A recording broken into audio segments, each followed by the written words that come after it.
Hello, dear friends on YouTube and my lovely co-host. Let's get Instagram going and we will set it up for tonight. Come on, All Instagram. right. Hi, Instagram, and hi, Becky. Hi, those starting to jump on YouTube. Welcome. We've also are streaming on Facebook, 3 actually Facebooks, 2 Instagrams. It's almost like a song, right? Twitch and Rumble. It's like I want to go in a partridge in a pear tree. We're also eventually these will be uploaded to iHeartRadio, Apple Podcast, and Spotify. So I think I hit them all again. You did. And as usual, it is our Monday night Q&A. So tonight is just a Q&A. We're going to have a little discussion while y'all put questions in the chat. I see people jumping on over on Instagram. Appreciate you. Put questions in the chat. Anything that you want us to answer. We did put up a post earlier in regards of any questions you may have for us. So we do have those as well. But yeah, how was your weekend, my dear? It was interesting. It was good. So, we have purchased a lot of acreage, some property, and it's raw land. And we have right now, 2 ponds on it. When it's rainy, it looks like there's 3, but I think that's really 2. So my husband spent a lot of time out there working on the property, and while he did that, we also purchased a new grill / smoker. So that's exciting news. We only had a small Blackstone that came with this travel trailer, and we used it and then we stopped using it. We stopped using it for a couple reasons. Number one, it was well over 100 degrees, and neither one of us wanted to stand outside and cook anything on a Blackstone in 100+ degree heat. And the other thing is we've always been very big grill people. Before we sold our house, I bet we ate 4 meals a week on the grill alone, preparing stuff that way. And so the problem is we had a fantastic grill, but it was natural gas. We have no natural gas where we're at. And everybody's like, oh, get a conversion kit. They don't make them. They make them for propane to natural, but not natural gas to propane. So we finally agreed that we needed a grill and a smoker. So we went and got one, and it's so exciting because we've already used it twice. Nice. So what did you make on that wonderful grill? I mean, not that Texas weather has, cooled off much by any means, but it has cooled down a little bit down there. So yeah, a little bit. So Saturday night we went ahead and we grilled out hamburgers. We thought that would be the first out of the box. Let's try it. So we made burgers. We made enough actually for 2 nights, so we were able to have burgers again last night, which was exciting. And then tonight we had steak, actually fillets, and I had some garlic herb butter that I made to go on it. And so we made enough again for tomorrow night as well. So, I'm just a big believer in preparing ahead. Absolutely. Cook once, eat twice, or multiple. Yep.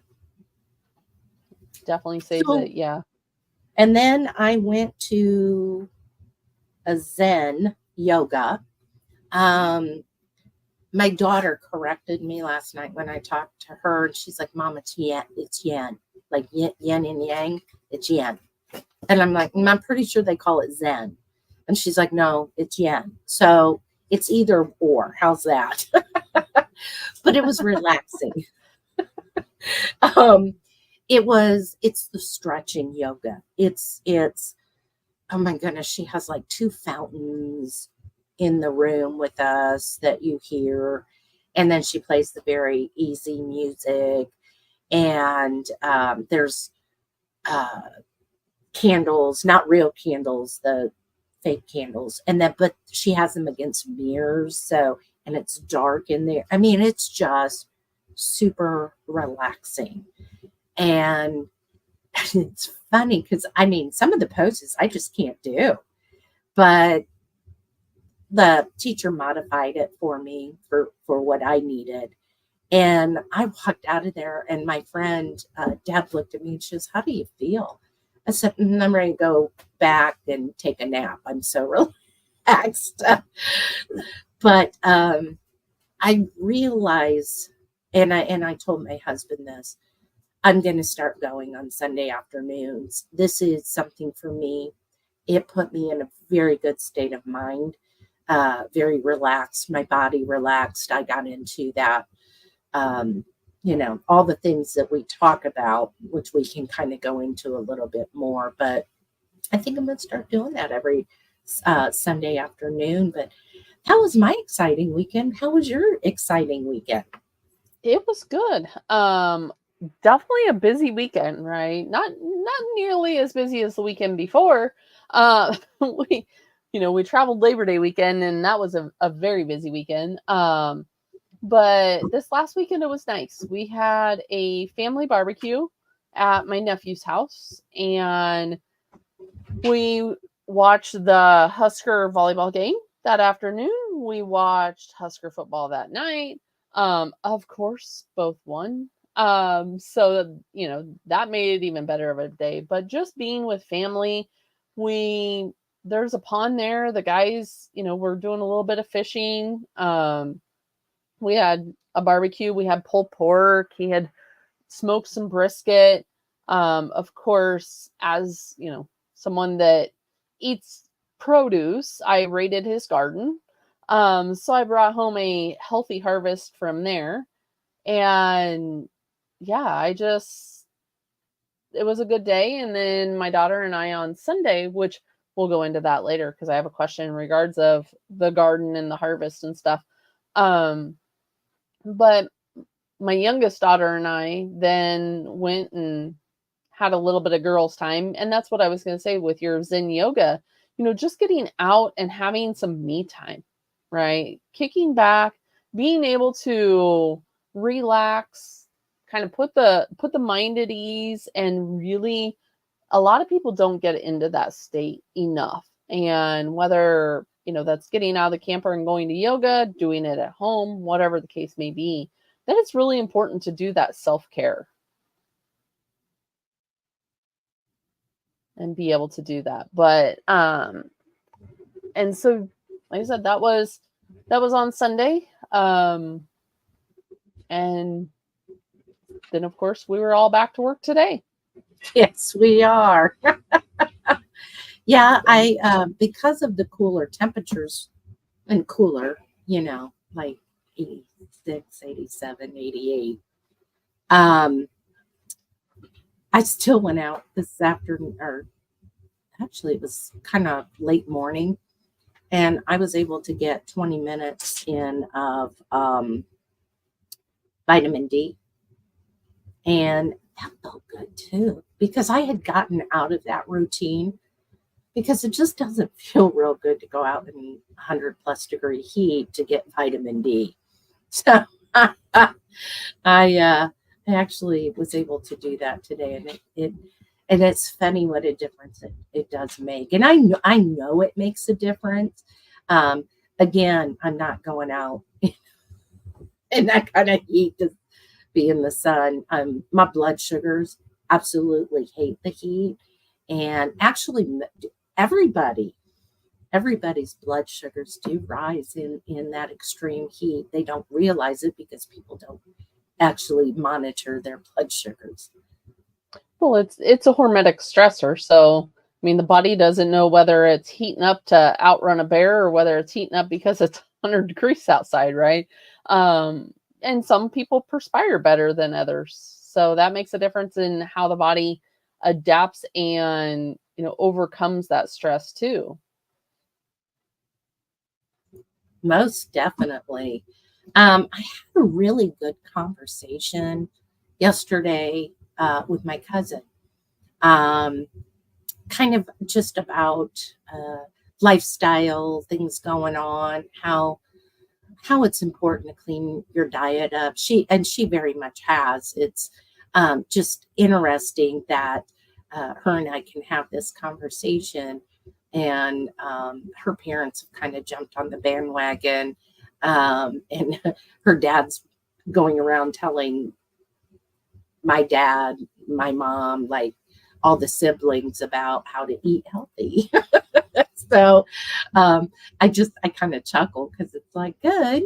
The more you hear it, sometimes the more it sinks in. Yep, absolutely. And sometimes, not only hearing it, but leading by example. So being able to influence those that are closest to you by what you are doing, not necessarily, harping or nagging or pushing it on them, but just simply setting yourself up, setting your household up, right? And giving them that healthier option. And for people that do live on their own, it is an aspect of they kind of got to want to do it, right? Right. But so for those of you that are jumping on a little bit late, we are doing Q&As. So if you have any questions, put them in the chat. I know we got a couple from earlier, and like I said, part of that is how we eat. So it was in regards, because on my Instagram, little Instagram friends over there, you've seen my picture of raiding the garden. You've seen my pictures of my meals, and they asked me how I identify as what I am eating, right? What dietary label am I? I don't like labels. So I'll answer to start with that. I don't like labels. Whether it's keto, carnivore, paleo, Mediterranean, animal-based, I eat adequate protein, animal-based protein. And then I eat seasonal based on the season for the latitude in which I live.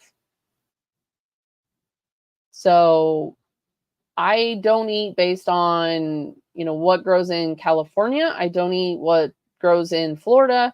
I don't eat what grows in Texas down there with you. I eat what grows in Nebraska, and that is changing. So anyone that follows like circadian practice in regards of the UVB aspect, the UV index, once it hits, a quote growing level, right? Anytime, because let's face it, middle of winter, I'm not going to end up in grow produce in Nebraska, right? I may end up and be the crazy person that walks around in the snow and get, my cold exposure in the middle of the snow, but I'm sure in the heck not getting produce. So I eat when foods are in season, and I stop those foods when they're not. I don't source them outside. Don't typically source them outside of a local radius. Now, there is a difference, obviously, in those that do have access to locally grown, right? I can drive 30 minutes and go raid my nephew's garden. I can drive 10 minutes and get to a small family garden.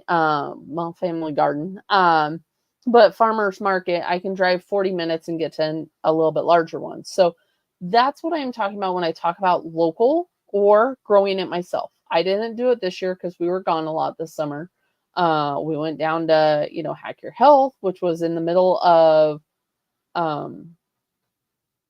into May, beginning of June. So I was gone for that. We went on another trip in May. I didn't have time to get it started and take care of it and all of that. But so I really don't have necessarily a food label other than animal-based protein.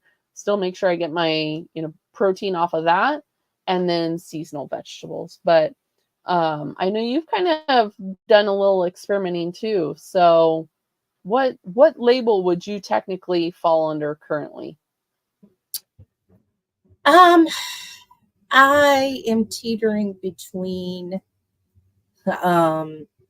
carnivore and whole foods, a lot of GLP-1 type foods, especially.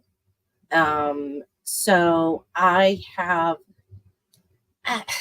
your body changes. I have found out in my 3 years of this health journey I've been on that I've had to change things up. Not just the macros itself, but the types of food that I'm eating. And we talk about that a lot as well, about changing things up and not getting into a routine and eating the same stuff over and over. I am the first one to raise my hand and say I'm very guilty of that. Thankfully, we have a grill now that we can start changing things that we're eating. It's very hard to cook inside of a travel trailer, per se, right? Because it's a lot of moving stuff around to be able to cook on the stove, and then you got to move stuff around like it's, and so it's easy to fall into the I'm eating the same stuff over and over again. So I'm not quite sure what label I am. Now, I have eaten seasonally this summer as much as I could get hold of things. There's not a farmer's market or anything like that around. And obviously, we didn't plant anything living in an RV park. But I was able to get hold of some locally grown tomatoes, cucumbers, things like that. That was just, it was really good. So I would tend to say I've had to add a little bit more natural carbs in, because my body's just in that season of needing a little bit something different. And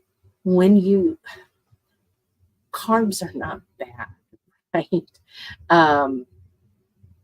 Processed food carbs are, but natural whole foods, seasonal foods, they're just not. Now, of course, where you're at metabolically plays into that, and so forth. But no, I think I'm still pretty meat based, but I do adequate protein like you do. And but I add in a little bit of, like I said, those GLP-1 whole foods. Yep. And that's more hitting towards the satiety side of things, boosting that up naturally. A lot of,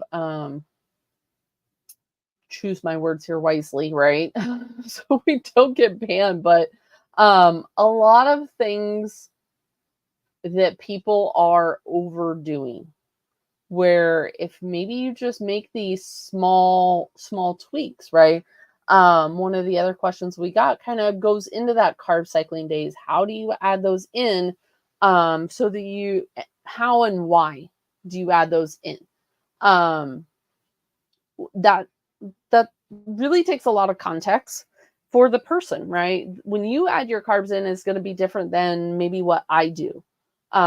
Different places, like you said, it's such an individualized, and this is where we talk about it in the BNC community. We have different meanings, where whether it's the lunar bites, the intuitive steps, there's several meetings per week that we end up when we talk about this stuff, because everyone does it different. Some people are full on carnivore. We have some that are even lion diet. But then we end up, we have some that are closer to paleo and doing carb cycling days based on their cycle, based on their sleep, based on what their goals are. And so that's where it really kind of makes a difference and matters, right?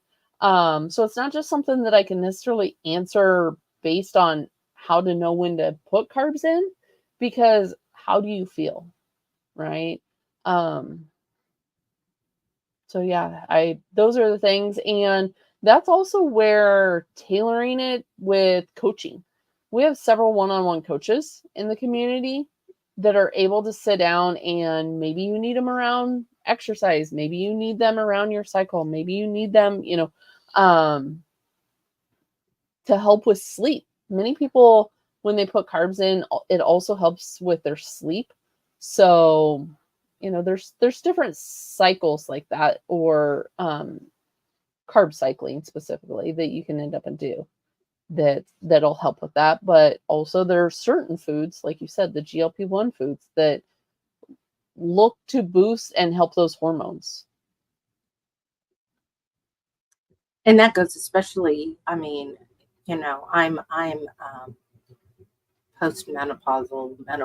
woman.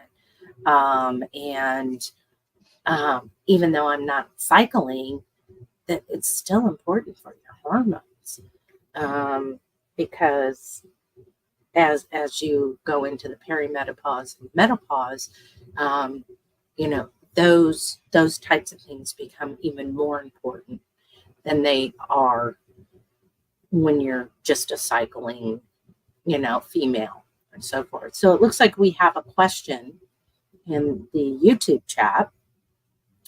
The question is what do you mean by adequate protein? I'll let you answer that one, Becky. So adequate protein is based on your body not eating too much to where you are having a surplus and it is driving it into gluconeogenesis, but also not under eating on the protein turn on the light here. Not under eating on the protein to where you are going to create issues also. So this is a very individual, and I know we got also the interest in regards when we were talking about GLP-1 foods.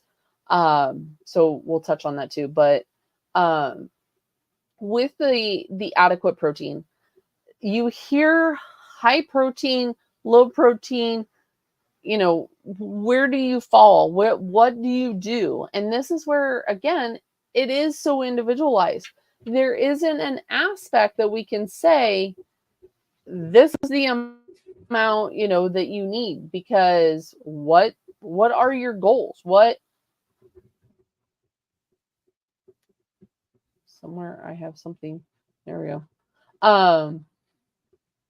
What are your goals? What is your activity? What is your,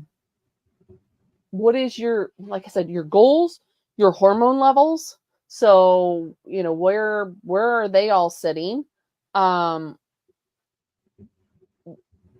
There's just so many variables to that, but you need to make sure that you are getting adequate to the point where you don't lose muscle, you hit a satiety. Obviously, whether you're menopausal or whether you're pregnant and breastfeeding, it should all be based on all these personal hormones and personal goals. Well, and it's a trial and error. It's for so many weeks you have to try these set of macros, and you have to really be in tune with what's going on. Are you lifting heavy weights in the middle of doing this? Well, that's going to make a difference on the type of on the protein amount that you need versus somebody that just sits and is not active. So yeah, the ultimate goal is finding out how it impacts your body and creating a sustainable approach. So again, it is where community comes in. It is where coaching comes in. It is where it is very helpful temporarily to track macros. Now, I've stepped away from being very diligent about tracking my macros. I've stepped away from a few things, but the macros was one of them. Now, many people will ask me, well, how do you know that you're getting enough? The basic guideline of what I go by for myself, so that kind of leaves a window, right? Because I could be eating something like chicken that is maybe, a little less, or fish, because I do try to get seafood in there during the week. So it may be a little less protein than, say, a steak, right? But I know the composition of how my plate should look. So I know what that should end up and look like in order to hit that. But going into the GLP-1 foods, it is foods that will naturally help to boost the hormone so that your body can naturally create the same, and so your body naturally can play the role of regulating your blood sugars, stimulating the insulin from the pancreas, and controlling what other meds. Again, I'm choosing my words wisely because I don't want our YouTube to get taken down or be shadow banned. Other are overprescribing. Like I said, I'm being vague because I'm trying not to end up and get us shut down by saying what I really want to say. So that is, different foods will naturally help with that. But again, depending on everyone's approach, depending on where they live, we still look at all of that in relationship to the list of these type of foods. So it's not just going out and eating, crap, right? Because that's not going to end up and help to naturally boost that. But when we look at how does this play a role when paired with this, right? And it's not just eating these other foods, these seasonal foods by themselves. It's keeping that protein in there, eating the protein. And based on what other food you're putting in there is going to depend on which energy source you're using. If you have some of the foods that are maybe higher glycemic, that are going to end up and have more of that, then you don't want fat with it. You don't want to activate the Randle cycle with having high fat and high carb. So you have adequate protein. Protein is your structure, and you have your energy sources, and that is what you're adjusting. There's all sorts of research out there in regards of this signaling process that happens in the gut. So you have to have a healthy gut. We got to work on gut health so that we are stimulating these hormones.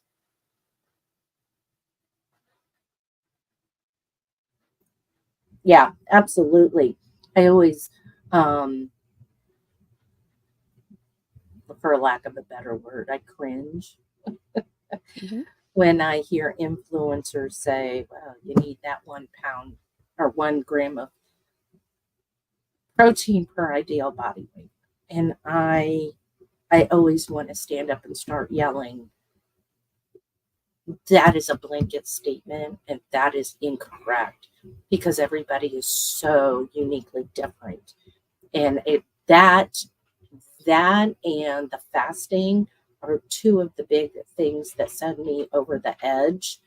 Is, oh, you have to fast, and oh, you have to white knuckle it, and oh, you have to push through, and oh, you need to do this. When, again, fasting, you should never white knuckle up fast, ever. You need to be metabolically sound to even do a fast. Most people don't know that. When I tried to do, and this has been last summer, was actually the last time I did a water fast, and I did 100-hour water fast, and my blood sugars got worse, and I gained weight because I wasn't metabolically sound enough to do a 100-hour fast when and I was under a doctor's care at the time. And but the fact is I was not ready for that. And if you don't sleep well the night before and you're going to get up and do a fast, you already have a stressor, and that's already a strike against that fast. That's where the BNC community has a fat fasting program that we do offer. And the fat fasting is eventually to work your way to maybe that water fast, but it's for those people that just are not ready for that. And you have, there's 4 different levels: beginner, intermediate, advanced, and advanced plus, or something like that, right? Yeah, advanced 2.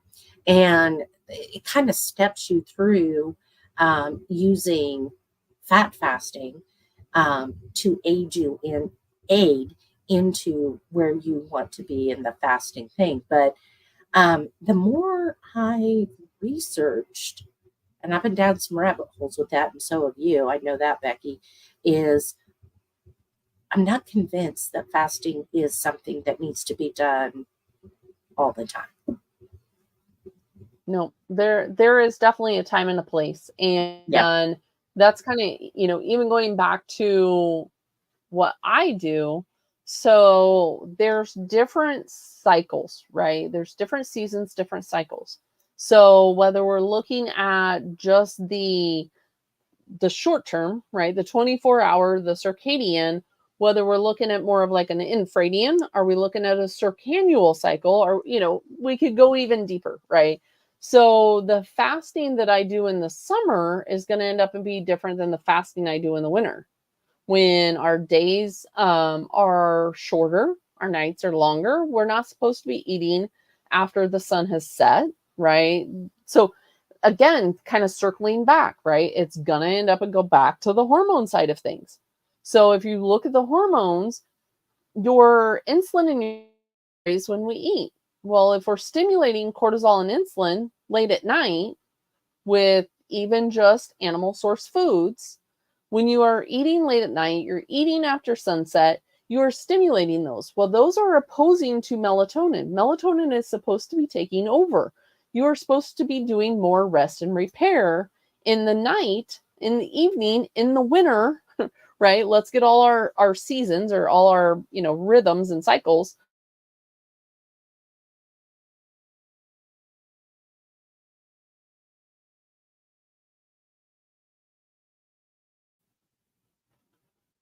I think I froze.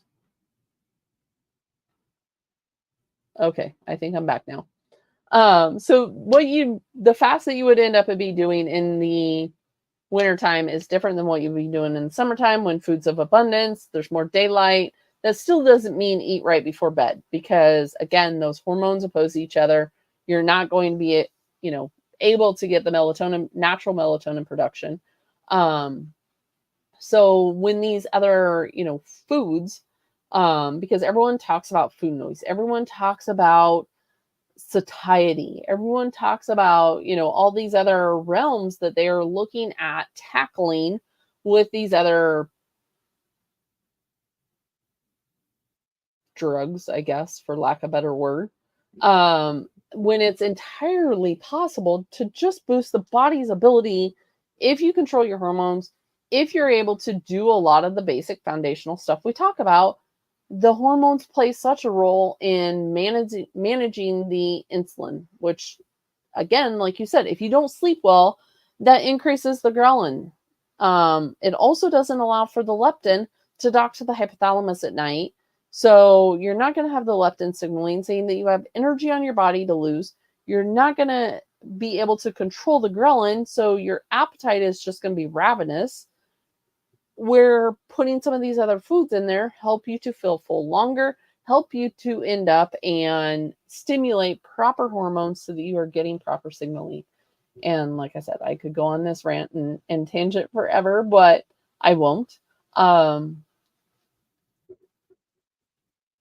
yeah, that is why it all plays a role, and it all matters And that is why I get so passionate about everything beyond just a food label or a dietary approach, because it truly does matter. Absolutely. Well said. So I will now release myself from the top of my soapbox. But no, it is a very honest aspect that many people are not looking at. I kind of put a post out in regards of this earlier today. In regards of people that struggle, right? People that think that this constant micromanaging, because you and I have had this discussion, people that are overcomplicating their journey end up, and it's something I struggle with. Like I said, when I just talked about the fact of I don't micromanage my macros. There's other things that I've given up because I was so analytic, if you will, in regards to my approach, which worked to a point, but honestly, certain things got worse. And even though we don't address it, it is one of the spaces that we have gone down, or I have really gone down, is the energy side of things. And when we look at the energy, when we look at the stress, the subconscious stress, you and I have both said it doesn't stress me, right? I'm okay. But are we? Right? And that's where many practitioners, many influencers, many people will go and use the quote power of these methods. In reality, they're chasing certain things. They're chasing that dietary label. They're chasing, cleanses, detoxes, pills, potions, juices, and etc. Right? But they get away from the body's natural signals. And if we can just get back in tune with those, the body will start to heal. It'll start to feel safe instead of hyper focusing and overstressing and creating more of these chronic symptoms that many of us deal with, right? Over analyzing can lead to issues also. You can be very, very strict, very, very tight on everything that you are doing and lead to issues. Oh, yeah. When I wear my CGM, I am OCD. I go full on. Like, if I had it on during this YouTube, I would have it sitting here in front of me, and I would be constantly looking at what my blood sugar readings were going to be. And it's obsessive because I couldn't shut it off. I mean, right before we started, we would start our YouTube, I would watch my blood sugars go up. Now, not a lot, but it would elevate because, I get nervous a little bit before we start. And it's a natural body response. But there I am, staring at these numbers. I had to do that long time ago, years ago. I was weighing myself every day. And my husband blew a gasket because I'm like, oh my gosh, I'm up like a pound. I'm up like 0.8. I'm up, And he goes, that's it. And he took my scale and he took it out into our garage and he set it on a box and it fell off the box and it broke. And I literally remember standing there going, oh my goodness, it broke. I mean, it was an accident. But I was that focused on that number daily. And it was one of the best things that happened was for that to break. Now, I eventually did get another one. And then it became the opposite. I didn't want to get on it. I didn't need to see what was going on. In fact, I haven't been on a scale since we sold our house, before we sold our house. And that's been 6-7 months now. I don't have the room in the travel trailer to have a scale. And quite frankly, I can tell how my clothes feel to know what's going on or not. But those are kind of the things that numbers are good until they're not. Mm-hmm. Yep.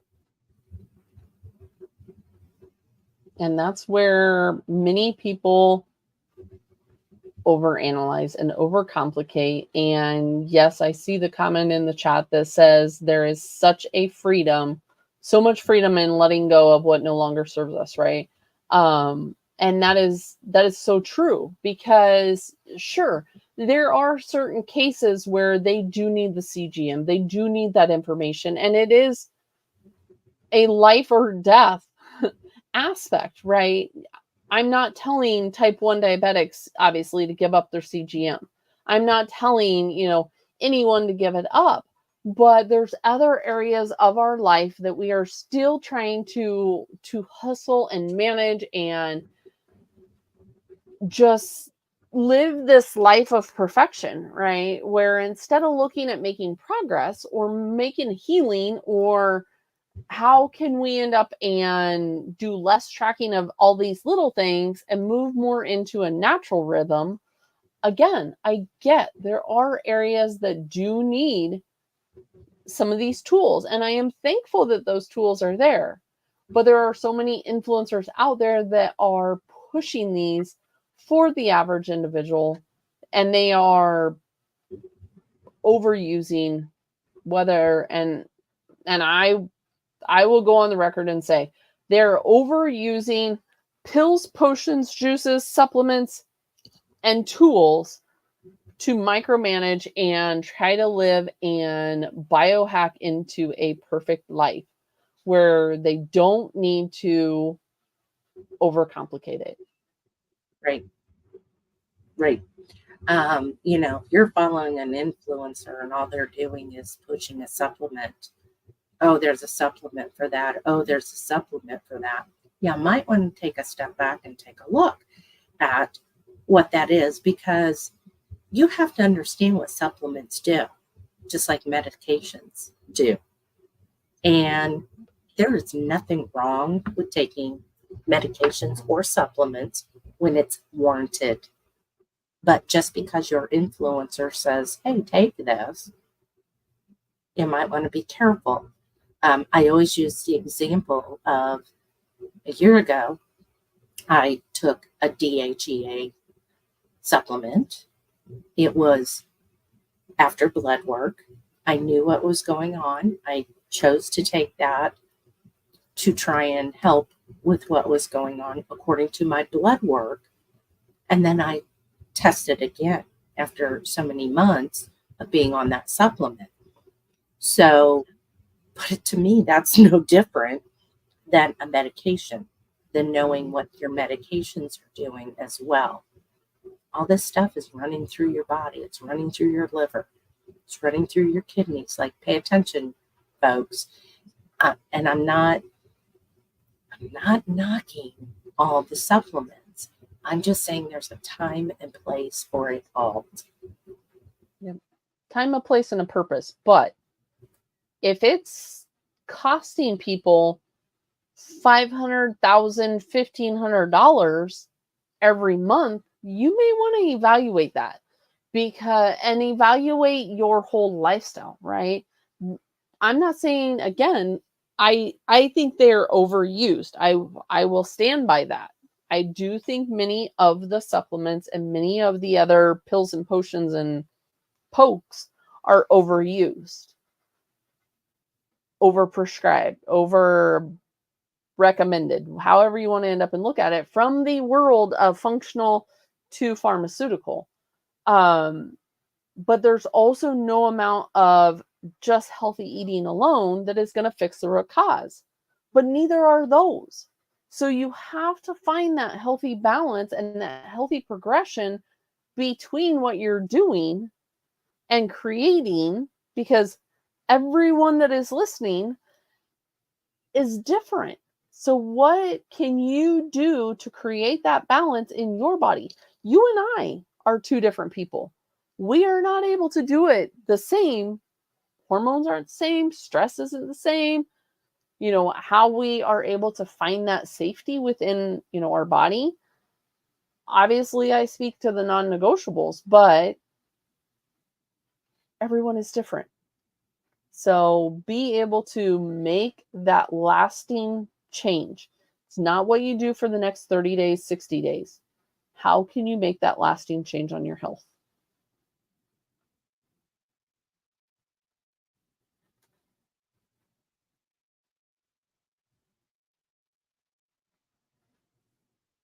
Marine comments. You're on mute, Sherry. Yeah, let's try this for a third time. That's funny. Over on Instagram, I had a question that said, what should the cutoff time be? Not sure what they're in regards to. Maybe eating window. I don't know. So I asked for clarification on that while that's coming in. My apologies for not seeing that sooner. I would assume that they are discussing the eating window, and that's going to depend on a person's digestion. Typically, it's 3 to 4 hours, but some people are slower to digest, and so it may end up being even 5-6 hours. That's one of the reasons why wintertime we get that really good quality sleep also. Blocking blue light is going to end up and play a role in there too. So I know we talk about, the circadian side of things, but the more time that you space from your last meal, right, 3-4 hours, allows the digestive tract to digest. People that are also getting up in the middle of the night, the digestion pulls hydration into the system. So as your body is digesting this food, it is pulling that water to it, right? It's pulling that cellular water and hydration in, increasing the cortisol, increasing the insulin, and therefore, like I said, if you are having to get up in the middle of the night, if your liver is also waking you up, there's certain things like that you can start to space your evening meal away from bed and get that better quality sleep, get into that deeper realm of sleep a lot sooner in the evening and get those benefits.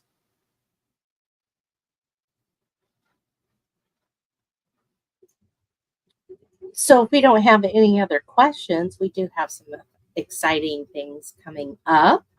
So I'll let you look on your end if you've got any questions, Becky. So we have a special guest coming on this coming Saturday, the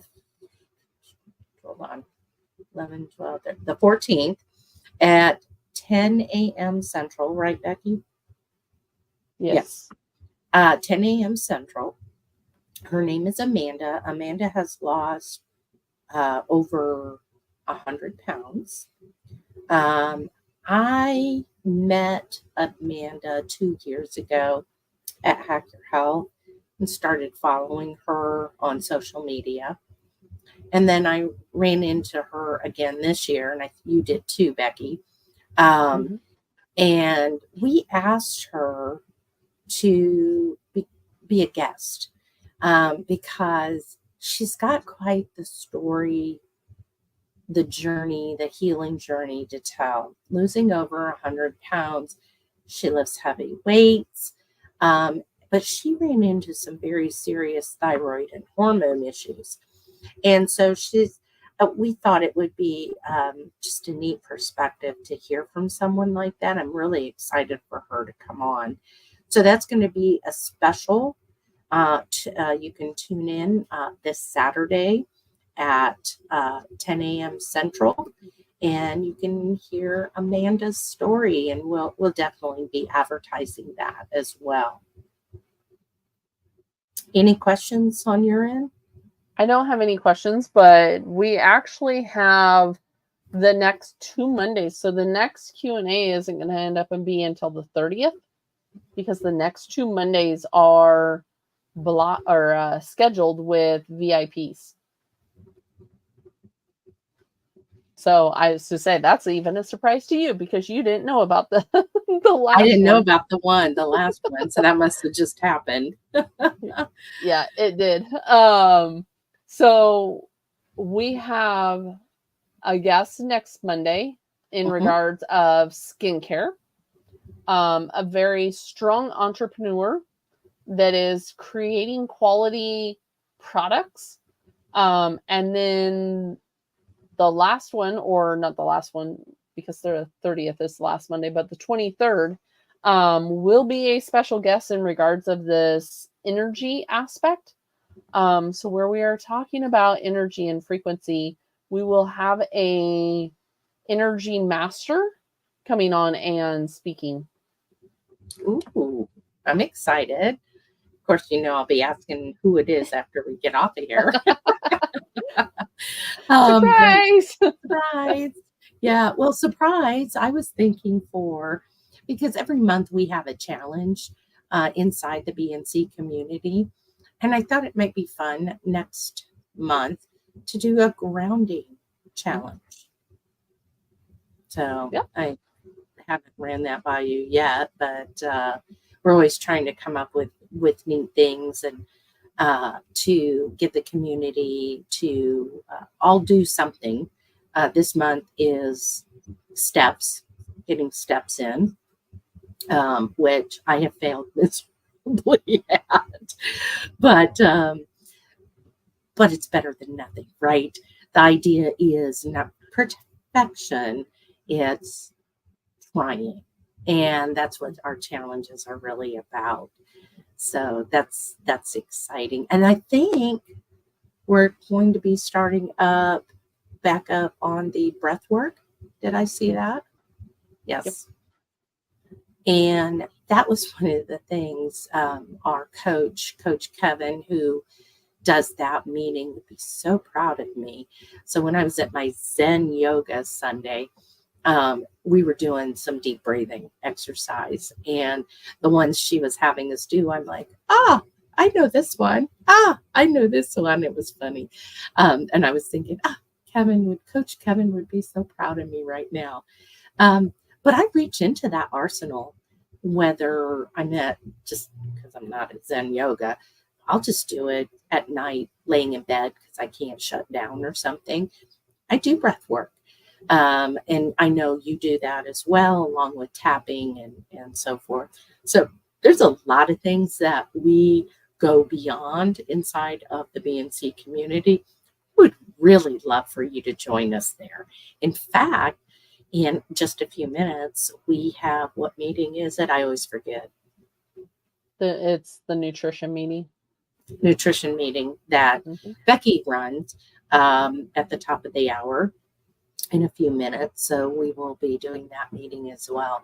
But we would love for you to come join us. And if not for, you're going to learn all the beyonds and so forth. The community is just so phenomenal. We have all walks of life. And what I find really nice is it doesn't matter your background. It doesn't matter anything. It's about a true tribe of support and cheering each other on and lifting each other up. And it's nice to be part of a group, especially if you're not getting that support at home. So anyway, hope you can come join us on that. And anything you want to add, Becky? Nope, I believe you covered it. But yeah, if you have any questions between now and the 30th, DM one of us, or comment. I'll be putting the graphics up for the upcoming meeting, so definitely jump on and join us there. Like, subscribe, comment, all of that ends up and helps. We appreciate it. And like I said, if you have any questions for the last Q&A of the month, don't hesitate to post them. Absolutely. Well, everyone, have a great rest of your week.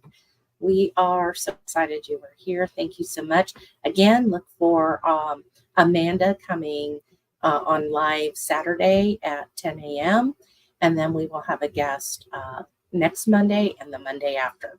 So we are excited. Hope you can make it. Don't forget to subscribe so you know when we go live. That'll help as well.